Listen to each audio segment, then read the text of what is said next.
Hello, good afternoon. So, nandito na ulit tayo sa ating yearly uh, information para dun sa mga pagpo-file natin ng ating income tax return. Siyempre, bago natin since ang topic nga natin ngayon nagpo-focus dun sa mga purely compensation income earner at saka mixed income earner. So, let me discuss to you first yung topic ko dun sa compensation income earner. Kung ano ba yung mga covered ng compensation na subject sa tax at saka yung mga exempted.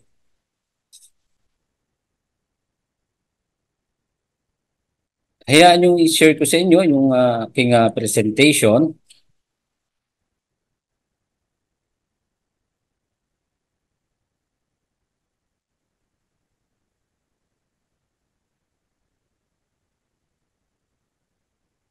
So, ayan, bilang isang uh, employee, ang kinikita lang natin is yung ating sweldo. No? Which is yung ang tawag natin dito yung salary, yung ating compensation. So, wherein ito kinakaltasan nga ng tax, no? Bago pa man ma-receive natin yung ating salary, kinakaltasan na ng withholding tax. Ang basis nga natin dito is yung Revenue Regulation 2-98 and then yung 10-2018 and 10-2008 and ang pinaka-latest is yung 11-2018. Kung mapapansin nyo, parang every 10 years, meron tayong bagong uh, regulation pagdating sa income tax, on compensation. So ano ba yung compensation or wages? Ito nga yung ating salary na nare-receive ng isang employee. It means all remuneration for services performed by an employee for his employer under an employee-employer relationship unless exempted by the NIRC and pertinent laws. So ibig sabihin kailangan merong employer-employee relationship para matawag siya na compensation. There are kinds of compensation. Yung tinatawag natin na regular compensation, which includes basic salary, fixed allowances for representation, transportation, and others paid to an employee. So ito yung regular natin na nare-receive. At meron din tayong tinatawag na supplementary compensation, which ito yung mga commissions, overtime pay, fees including director's fees. Itong director fees, pag ang nagbibigay nito employer din, ito ay subject sa compensation, withholding tax on compensation. Pero kung ang magbibigay nito ibang company, let's say hindi yung employer mo, nasa subject ito naman sa expanded withholding tax. And then yung profit sharing, monetization of leave credits, sick leave, fringe benefit received by rank and file employee, hazard pay, taxable 13th month pay. Itong taxable 13th month pay, ito yung in excess of 90,000 threshold na 13th month pay and other benefits. And other remuneration received from an employee-employer relationship. Siyempre, kung merong taxable, meron ding exempt. So, ano naman yung mga exempt sa withholding tax on compensation? Remuneration received as an incident of employment under RA 7641, those with approved reasonable private retirement plan, Social Security Act of 1954 as amended, the GSIS Act of 1937 as amended. Ito yung mga retirement benefit na nare-receive ng isang employee na nag-retire na. Covered siya ng under RA 7641 at saka yung meron mga private retirement plan benefit na approved ng BIR. Remuneration paid for agricultural labor. Remuneration for domestic services na kinikita ng ating mga kasambahay. Remuneration for casual labor not in the course of an ordinary course of business. Next, compensation for services by a citizen or resident of the Philippines for a foreign government or international organization. Damages, life insurance proceeds, amounts received by the insured as a return of pay of premium, compensation for injuries or sickness, yan, income exempt under treaty, 13th month pay and other benefits. Ito nga yung 90,000 na 13th month pay and other benefits. And then the GSIS, SSS, Medicare, and other contributions, employees share only. Compensation income of minimum wage earners who work in the private sector and being paid by the statutory minimum wage as fixed by the Regional Tripartite Wage and Productivity Board, National Wages Productivity Commission, applicable to the place of where he or she is assigned. Pag sinabi natin where or he or she is assigned, ito yung mga minimum wage earner na halimbawa ay ikaw ay naka-assign dito sa Metro Manila, no, na ang rate dito sa Metro Manila ay 610 sa ngayon, no. Pero kung ma-assign ka sa ibang region, sa Metro Manila, yung 610 na rate is non-taxable siya, exempt siya, no? Kasi yun yung rate, minimum wage rate. Pero kung ikaw ay ma-assign sa ibang region, for example, this region 4, wherein mas mababa yung minimum wage rate doon, so pagdating sa region na yon at hindi naman nagbago yung rate mo, ang rate mo ay sa rate pa rin ng Metro Manila, magiging taxable ka na. Kasi mas mababa yung rate doon.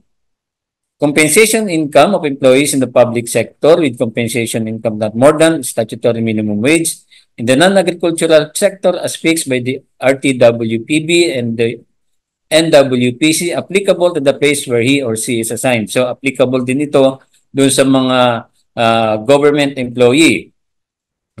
Yung rate ngayon na 610 that is equivalent to salary grade 6, step 8 pagdating sa government, no? The minimis benefits enumerated under Revenue Regulations 5-2011 as amended by RR 8-2012 and RR 11-2018. Fringe benefit given to employees other than rank and file. Personnel Economic Relief Allowance, PERA, given to government employees. Representation and Transportation Allowance granted to public officers and employees under the General Appropriations Act. Compensation during the year not exceeding 250,000 pesos. So ito na yung na-exempt na yung 250,000 pesos. Ito'y na-introduce nung sa train law. Before kasi, no, meron tayong tinatawag na yung personal and additional exemption, di ba? Yung personal exemption natin is 50,000. Mapa-married ka or single, 50,000 yung personal exemption mo. Pero allowed noon yung additional exemption na hanggang 4 qualified dependent. Tapos may every qualified dependent, merong additional na 25,000. Kung i-maximize mo yon, yung personal exemption mo, plus yung 4 na dependent mo, that is equivalent to 150,000 exemption. So ngayon, mapa-single or mapa-married ka, exempted yung first 250,000 na income. So tumaas siya compared dun sa 150,000. Next, minimum wage earner refers to a worker in the private sector who is paid with statutory minimum wage rates or to an employee in the public sector with compensation income not more than the statutory minimum wage rates in the non-agricultural sector where the worker employee is assigned. So, yung isang minimum wage earner, kapag ito yung kinikita niya, exempt ito sa income tax as well as sa withholding tax. Yung kanyang salary, tapos yung 13th month pay and other benefits na hindi lalagpas sa 90,000, holiday pay, overtime pay, night shift differential pay, and hazard pay earned by MWE.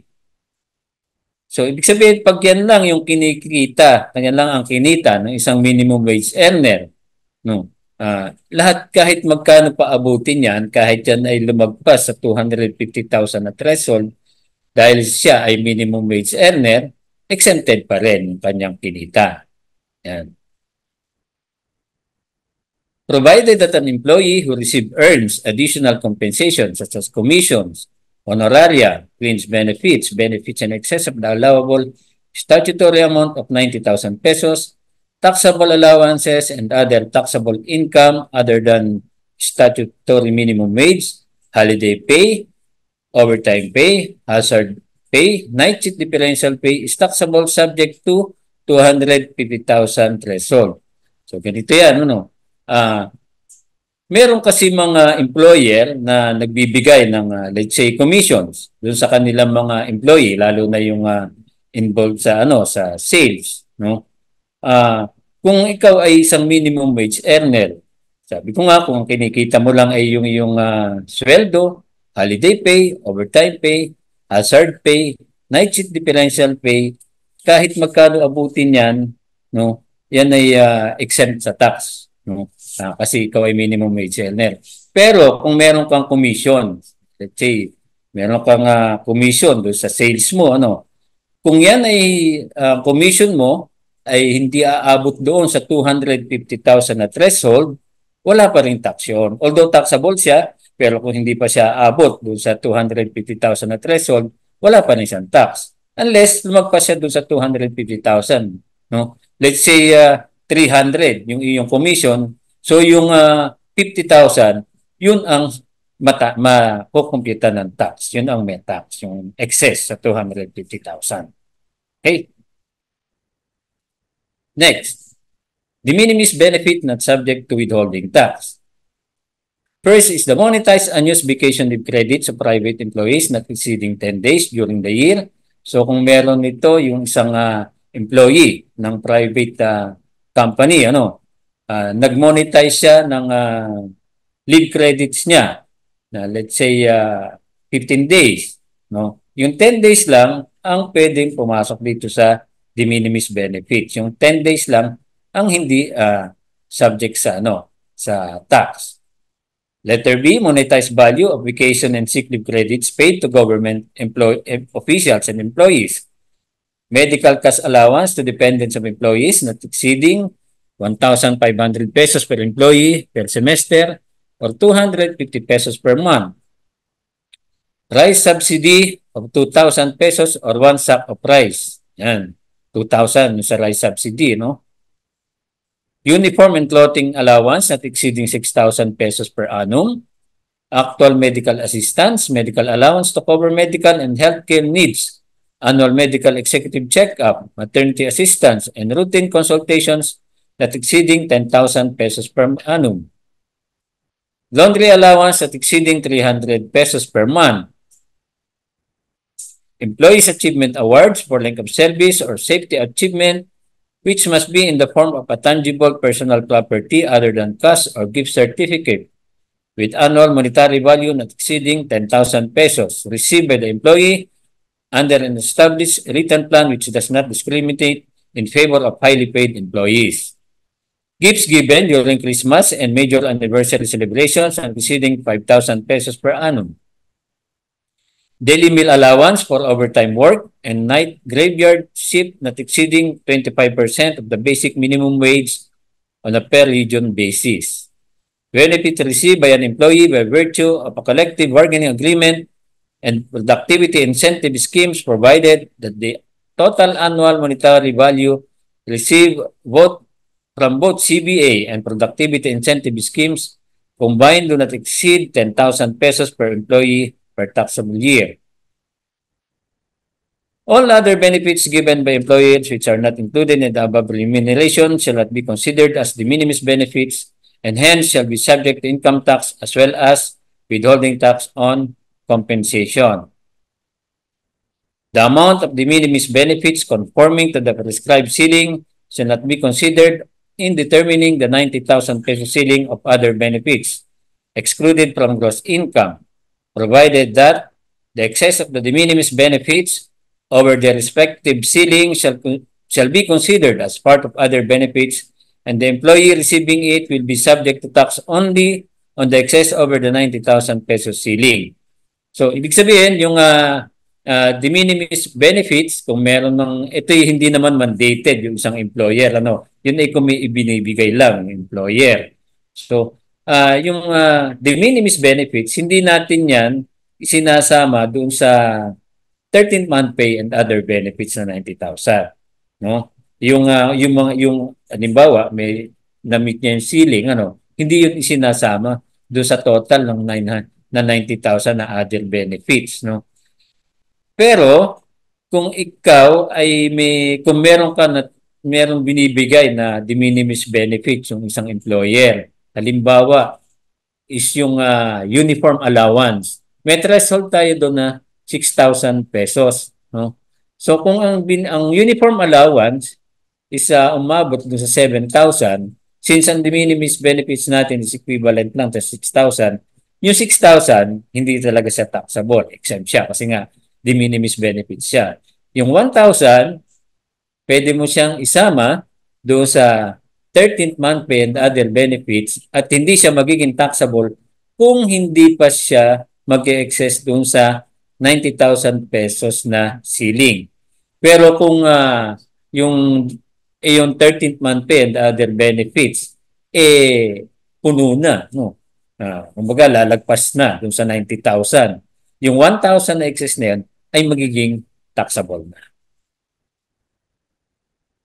Revenue Memorandum Circular Number 46-2013, benefits under collective negotiations agreement granted to government employees, organizations duly approved, accredited by the Civil Service Commission is included in the other benefits under Section 32B-7E of the Tax Code of 1997. It is exempt from income tax and withholding tax, provided that the CNA benefits when added to the 13th month pay and other benefits shall not exceed the 90,000 threshold. So, ibig sabihin, yung CNA na nare-receive ng mga government employees, yun ay kasama doon sa 90,000 pesos and 13th month pay and other benefits. So, kung excess na siya, no, magiging taxable na rin. Steps to determine the amount of tax to be withheld. Naman kung paano mag-compute ng withholding tax, no? Step 1 is to determine the monetary and non-monetary compensation paid to an employee for the payroll period, monthly, semi-monthly, weekly, daily, as the case may be, excluding non-taxable benefits and mandatory contributions. Kasi yung pasweldo hindi naman pare-parehas yan, kaya doon sa ating withholding tax table, iba-iba rin. Kung mapapansin nyo, iba-iba rin doon. Meron tayong daily doon, weekly, saka monthly, semi-monthly. Yan. Classify taxable compensation into regular and supplementary compensation. Ito, importante yan, yung pag-classify nung regular at saka supplementary compensation. Kasi malaki ang nagiging nito dun sa pagkuha ng rate, sa applicable rate. So unahin mo muna rin yung regular compensation and then i-deduct mo yung non-taxable tulad ng halimbawa ng mga monthly contributions na yan, no? Doon kasi pag sa regular compensation minus yung monthly contributions, kung magkano kung ano yung difference doon, titingin ka na ngayon doon sa tax table to get the applicable rate. No? Pag nakuha mo na yung rate, saka mo palang idadagdag yung supplementary compensation to compute the necessary withholding tax. So kasi pagka sinamo na muna kagad yung supplementary compensation yan, mag-iiba na yung rate. Baka posibleng tumaas yung rate. No? Next, use the appropriate table in Annex E for compensation. Ito yung bago na, yung Annex E. For taxable year 2023, ito na yung gagamitin natin or ito na yung ginamit natin as per RR 11-2018. Determine the compensation range of the employee by taking into account only the total amount of taxable regular compensation income and apply the applicable tax rates prescribed thereon.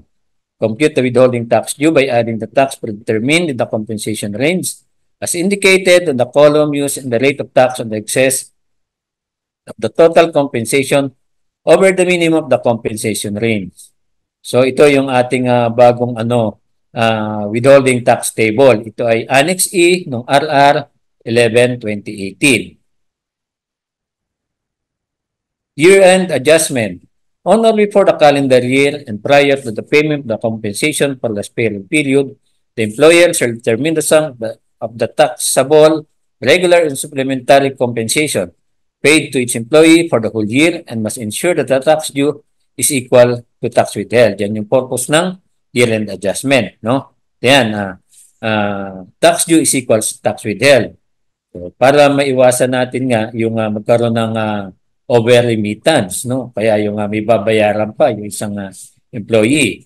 Kailan nan dapat ginagawa? On or before the end of the calendar year, prior to the payment of compensation for the last payroll period. Terminated on the day on which the last payment of the compensation is made. So, pag terminated yung employee, dapat ginagawa din yan. Hindi yung ano lang sa year end lang Annualized withholding tax ito naman yung annualized withholding tax method. Yan. Ito yung ating procedure. Determine the taxable regular and supplementary compensation paid to the employee for the entire calendar year. Pagka sinabi nating annualized, yung yung buong calendar year na, hindi na yung sa monthly. Yan. So ito yon yung ating bagong income tax table. Yan. Kung mapapansin nyo, bumaba na yung rate natin. Nag-start na ito sa 15%. 15, 20, 25, 30, and 35. Dati, 20% yan. Start sa 20% at meron pang 32%.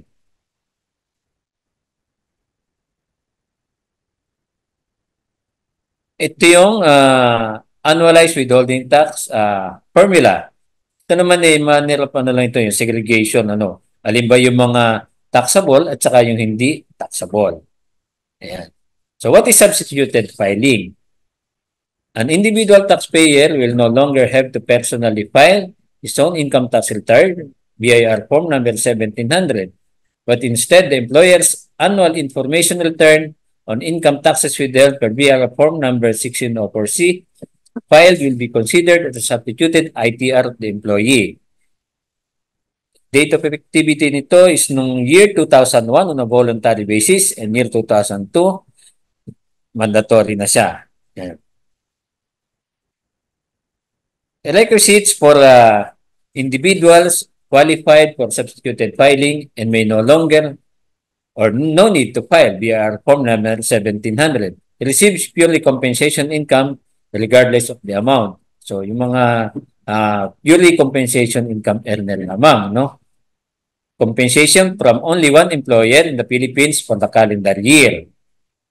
Income tax has been withheld correctly by the employer. Tax due is equals to tax withheld. Siyempre, kung may babayaran ka pa, hindi ka qualified sa substituted filing. The employee's spouse also complies with all three conditions above.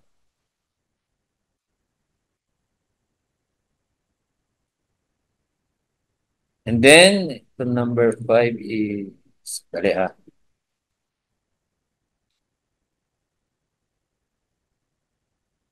an employee is earning yung 250,000, Yan. Na yung kumikita ng 250,000, yan ay exempted din.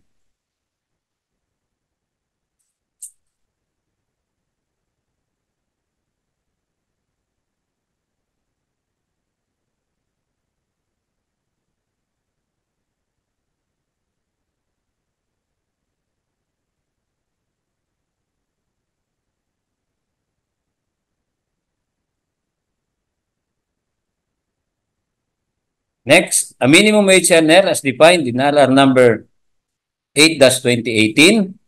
And then, employer files the BIR form number 1604C and F. The employer issues each employee BIR form number 2316. So, yung sinama din natin dito yung minimum wage earner at saka yung income is 250,000 and below kasi dapat ini-issuehan din natin sila lang ng 2316 at dapat kasama sila doon sa qualified sa substituted filing. Although wala tayong kinakalta sa kanila na tax, pero qualified sila doon sa substituted filing. Next, individuals not qualified for substituted filing. Ito naman yung mga hindi qualified sa substituted filing at kailangan nila mag-file ng BIR Form 1700, yung ITR ng compensation income earner. Those deriving compensation from two or more employers concurrently or successively. So kung meron kang two or more employers within the calendar year, no, concurrent man yun or successive, hindi ka na qualified for substituted filing. Those income tax of which has not been correctly withheld, and then those deriving other than business, non-professional related income, in addition to compensation income not otherwise subject to final tax. Individuals receiving purely compensation from a single employer with income tax due has been correctly withheld but whose spouse falls any of the aforesaid items under item 1, 2, and 3 kasi kailangan nilang mag-file jointly. Non-resident aliens engaged in trade or business in the Philippines deriving purely compensation income and other non-business, non-professional related income. So ito yung mga non-resident aliens engaged in trade or business in the Philippines earning purely compensation shall be treated as local employee under RMC number 116-2019. Kasi before the train law, ang mga ganitong employee, no, ay meron silang option, no, to file. Ngayon treated na sila as a local employee. Kung paano kinakaltasan at tinatax yung kanilang compensation income, eh ganun din tulad ng mga local employee. Nga lang hindi sila qualified sa substituted filing. So kailangan din nila mag-file ng kanilang BIR Form 1700. BIR form to be used in remittance of withholding tax on compensation. Siyempre, yung ating BIR Form 1601C. Kailan ang due date niyan? For January to November, on or before the 10th day of the following month. For manual filer. Pag sinabi nating manual filer, ito yung nagpa-file using EBIR forms. Ano? And then, for the month of December, on or before January 15 of the following year. For EFES filer naman, January to November is on or before the 15th day of the following month. Pero dapat sundin natin yung staggered filing, yung scheduled filing nila under RR 26-2002 wherein ito ay naka-schedule sila per industry classification. So yung filing nila naka-assign yan sa kanila kung ano yung date, ano? And then pagka naman December on the 20th. So ganito yan, pagka ikaw ay EFES filer, dapat magpa-file ka on your scheduled date. Pero yung payment mo, pwede siya na on the 15th. That is for the month of January to November. Pag December naman, yung scheduled filing mo pa rin under RR 26-2002,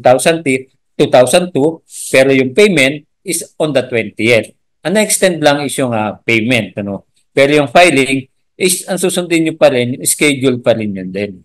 Kasi pagka hindi nyo nasunod yun, nagkakaroon ng penalty. Let's say nag-file and pay ka on the 15th, pero yung scheduled filing mo, dapat mas earlier pala. So pag nag-file and pay ka on the same day, on the 15th, meron ng penalty yon for late filing. Next, ang ini-issue natin na certificate, yung BIR Form 2316, July 2021 version. Ni-issue ng employer, syempre, kailan yan dapat i-issue? On or before January 31 of the succeeding calendar year or on the day of last payment of compensation if terminated. Number of copies, 3 copies. It must be signed by both the employer and the employee under the penalty of perjury.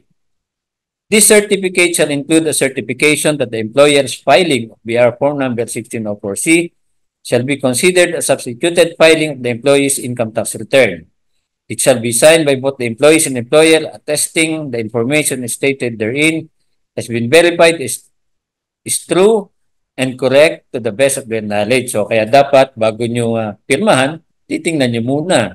No? Baka mamaya mas malaki pala yung nasa 2316 ninyo. No? However, the withholding agents employers are required to retain copies of the duly signed BIR form number 2316 for a period of 10 years as required under RR 11-2018. The information referring to the certification appearing at the bottom of BIR form number 2316 shall not be signed by both the employer and the employee if the latter is not qualified for substituted filing. Kung makikita nyo, kung mapapansin nyo, ating 2316, dalawa yung ating pinipirmahan doon. Ano? Kung hindi ka qualified sa substituted filing, pwede mo hindi pirmahan. Kaya hindi mo kailangan pirmahan yung nasa bottom part. Yan. BIR form number 2316 furnished by the employer to the employee shall be attached to the employee's income tax return, BIR form 1700, to be filed on or before April 15 the following year. So, ina-attach yan dun sa BIR form 1700 in 2316 as proof na merong kinaltas talaga dun sa iyong compensation income. Yan.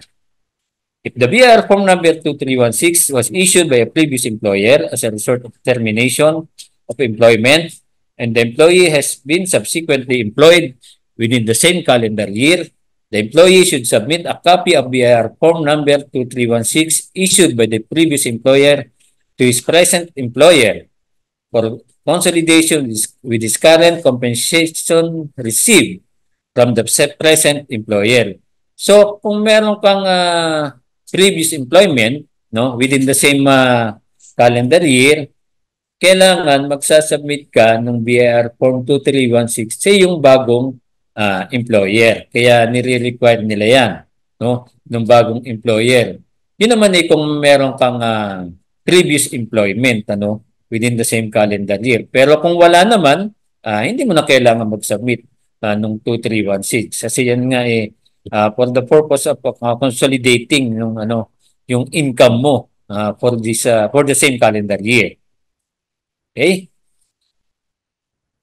RMC number 29/2021 allows the use of electronic signature, e-signature on certain BIR forms including certificates including BIR form number 2316. So yan, yung RMC 29/2021 allowed yung e-signature. RMC number 25-2024 extends the deadline of submission of alphabetical list of employees payees from whom taxes were withheld for taxable year 2023 within 30 days from the availability of the new version of data entry module in the BIR website. So, lumabas itong na-post yung ating bagong data entry module is February 16, ano? Kaya ang naging deadline ng submission ng alpha list is actually nag-fall siya ng March 16 which is a Saturday, kaya naging siya March 18 yung deadline. RMC number 29-2024 extend the deadline for the submission of the certificate of compensation payment tax withheld, yun yung ating BIR form 2316 for taxable year 2023 from February 28 to March 31. So, yung March 31, nag-fall siya ng Sunday. So, next next day, which is April 1. So, huwag niyo naman nang hintayin yung April 1. It also disallows the submission of BIR form number 2316 without the signature of concerned employee, especially those who are qualified for substituted filing. Kasi meron tayong previous RMC noong 2021 na ina-allow natin yung walang signature ng employee. Kasi kaya inalaw natin yon kasi nung panahon kasi na yan, sa pandemic pa. No? So ngayon, hindi na natin tatanggapin yon yung walang signature ng employee. Lalo-lalo na kung yan nga ay qualified sa substituted filing.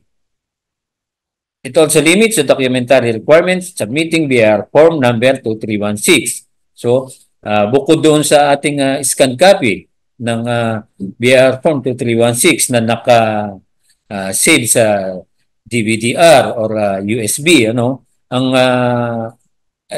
required na ang attachment na lang niyan is yung Annex C of RR 2-2015 at saka yung Annex F ng RR 11-2018. Okay? The requirement for deductibility, the provisions of Section 2.58.5 of RR 2-98 as amended shall apply, provided that compensation income where no income taxes were withheld pursuant to Section 2.79A of this regulation shall be allowed as deduction from an employer's gross income when the required employee's withholding statement have been issued to subject employees in accordance with Section 2.83.1 of RR 2-98 as amended. Provided further that the alphabetical list of the subject employees, including MWEs, shall be submitted under BR Form number 16004C and F with alpha list of employees. So yan. So para maging deductible expense siya, kailangan maano ito ng isang employer, magawa niya or ma-file niya sa BIR. Okay, so with that, diyan po natatapos yung aking presentation when it comes to compensation ng employee at withholding tax on compensation. Okay? Marami pong salamat sa inyong lahat sa pakikinig at sana ay hindi kayo inantok, no? Lalo ni mga oras na ito talagang lalo na taxation pinag-uusapan ano. So, maraming salamat po at I hope na makinig kayo doon sa mga susunod pa mga speakers dahil importante po ito dahil ito yung pagpa-file naman kung kailan kayo dapat mag-file at kung ano yung dapat yung i-file na income tax returns. Maraming salamat po.